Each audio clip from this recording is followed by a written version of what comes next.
Doctor ortho Ayurvedic oil और capsule, अब दर्द भी घुटने टेकेगा। जैसलमेर की 4 ट्रेनों का समय बदला, साबरमती एक्सप्रेस पहुंचेगी जल्दी, रानीखेत अब आधे घंटे लेट।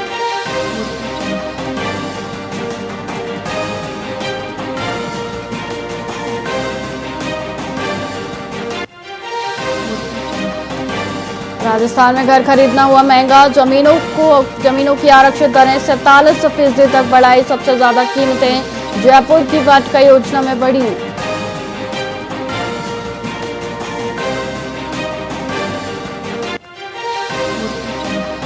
मानसून सत्र में न्यूट्री एक्ट लाने का आग्रह, कुलदीप बिश्नोई ने राजस्थान सीएम को लिखी चिट्ठी, पत्र में विधानसभा में विधेयक पेश करने का किया आग्रह।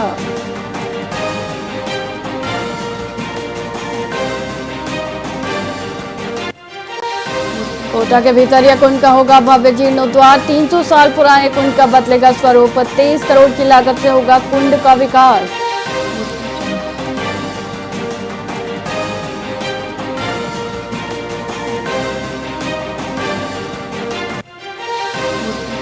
सीकर में 31 जुलाई तक बारिश के आसार, अब तक 5% कम पानी बरसा, ग्रामीण इलाकों में बूंदाबांदी हुई।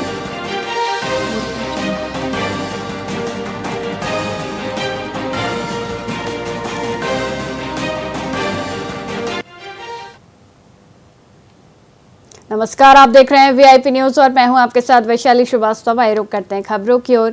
श्रीगंगानगर के रावला में जमीनी विवाद ने हिंसक रूप ले लिया, जहां हथियारबंद हमलावरों ने एक परिवार पर लाठी डंडों और रॉड से जानलेवा हमला किया। आरोप है कि हमलावर ट्रैक्टर, ट्रॉली और कार में सवार होकर शिकायतकर्ता की ढाणी में घुसे और रायसिंह, उसके पिता सुरजाराम, मां कलावती और पत्नी रेणु के साथ बेरहमी से मारपीट की।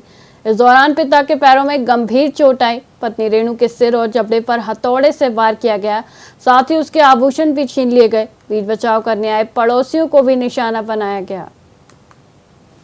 मैं आया, गाड़ी ले गए, पहले ट्रैक्टर लेके आया, फिर गाड़ी ले गए। कौन आया?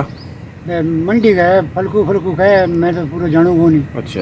और मैं बेटे खड़े हो और आगे दवा दब कभी इन्हें भी चोट मारे, कभी इन्हें मारे, मेरे 4-5 में मार तो मैंने किसी चीज़ को ठाई को नहीं मारे, आगे लाठियाँ कूटने लग गई। 2 साल पहले मैंने 12 मिली फलक शेर हुसैन की ज़मीन है, उनसे बोलो। वो 2 साल ठेके ली थी, 2 साल पर, 2 साल पहले तो 7-8 लाख रुपए इसने ले लिए खाते द्वारे और पैसे वापस मांगे तो ज़मीन किसी और को ठेके दे दी, लिखा पट्टी और को करवा दी। फिर कहता मैं पैसे दे दूँगा, पैसा मैं मांगता रहा। और कल ये फलक का भाई हुसैन है, उसका कोई ट्रैक्टर का एक जिंदरा है, वो वहाँ से उठाकर खेत से घर पर अपने छोड़ दिया। तो घर पड़ा था, 2 साल बाद वो जिंदरा लेने के लिए बहाना बनाकर ट्रैक्टर ट्राली लेकर आया पहले तो, और उसके बाद में वो बाहर निकल के कहता अगर ऐसी की भूमि मैंने गली गुड़ी निकाली है, तुसी कितने होते घरे आ जाओ।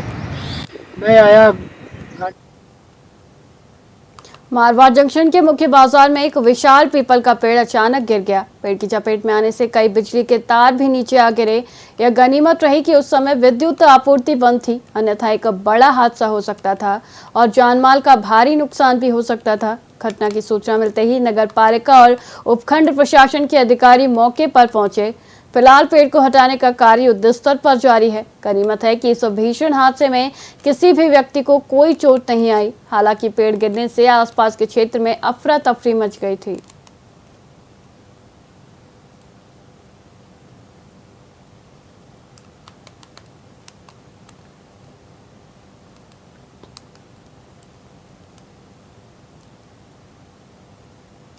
जोधपुर रेंज आईजी सत्येंद्र सिंह रोहट थाने पहुंचे, जहां उनका गार्ड ऑफ ऑनर के साथ स्वागत किया गया।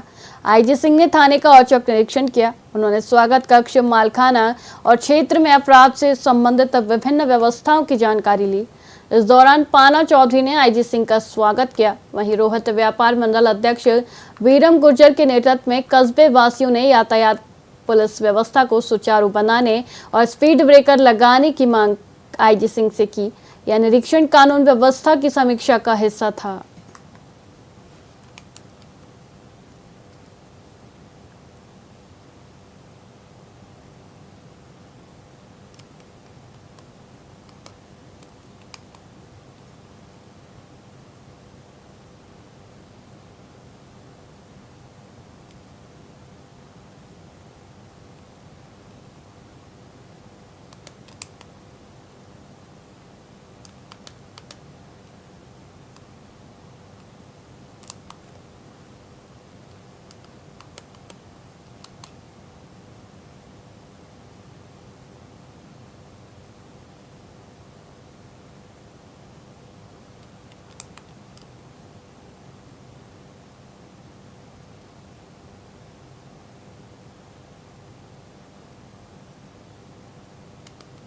रुक करेंगे अगली खबर की ओर। अगली खबर आपको पाली से बता रहे हैं, जहां मारवाड़ जंक्शन के बोमादड़ा और राजकीय वास रेलवे स्टेशन के बीच बीकानेर यशवंतपुर एक्सप्रेस ट्रेन से गिरकर एक यात्री गंभीर रूप से घायल हो गया।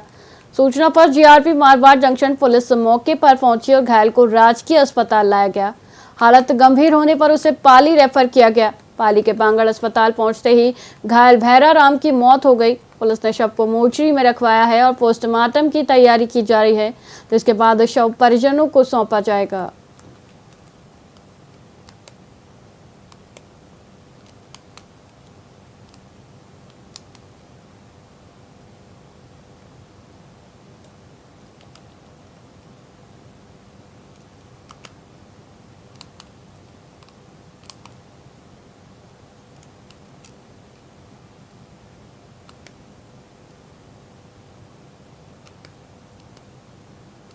सवाई माधोपुर की हमीर पुलिया कच्ची बस्ती के करीब 300 परिवार पिछले 70 सालों से निवास कर रहे हैं। अब जिला प्रशासन द्वारा उन्हें वहां से हटाने की बात कही जा रही है, जिससे उनके सामने अपने आशियानों और भविष्य को लेकर गंभीर संकट खड़ा हो गया है। इन परिवारों ने कलेक्टर से गुहार लगाई है कि यदि उन्हें हटाया जाता है तो पहले उनके पुनर्वास की समुचित व्यवस्था की जाए। उनकी मांग है कि उन्हें पट्टा युक्त भूमि मिले और नई जगह पर पानी, बिजली, सड़क जैसी मूलभूत सुविधाएं उपलब्ध कराई जाएं।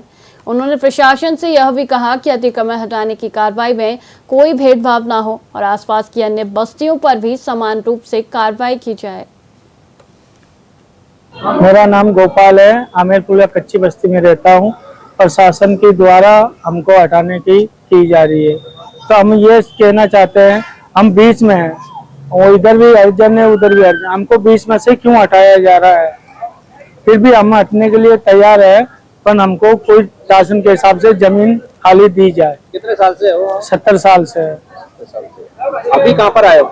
अभी कलेक्ट्री आए हैं कलेक्टर साहब से मिलने के लिए। अच्छा, क्या कहना?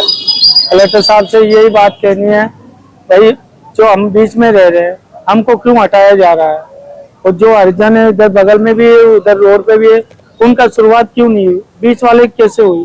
क्यों? हम गरीब आदमी हैं, इसलिए कि हमारे पास नौकरी नहीं है, इसलिए फिर भी हम हटने के लिए तैयार है, पर हमको राशन के हिसाब से अलग जमीन दी जाए। हम क्वार्टर में नहीं जाना चाहते, क्वार्टर की हालत ही खराब है। 8 बाई 8 का ही है, और जो मकान बने हुए हमारे पक्के उनका मुआवजा दिया जाए। मेरा नाम गोपाल।